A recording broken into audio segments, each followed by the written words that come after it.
Hey guys, welcome back with me again in this channel. On today's video, I'm gonna show you how you can create a 3-in-1 layer video and in CapCut.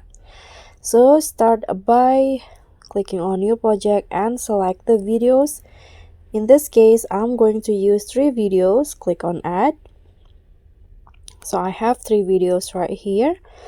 So set the video as overlay, the second and the third one, like this.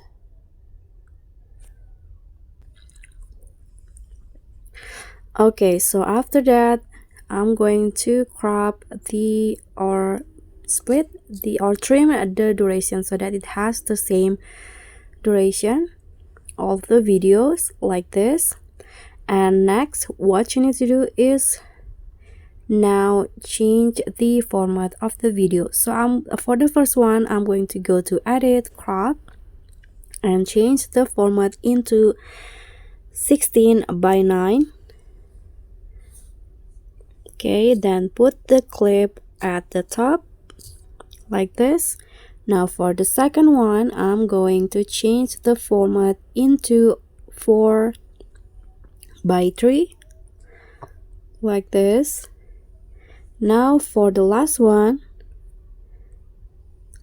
the same as the first one, 16:9. Okay, after that, just put the third video at the bottom and you are done. So this will be the result.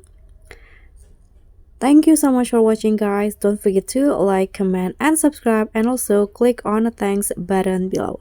I'll catch you all on the next tutorial. Bye.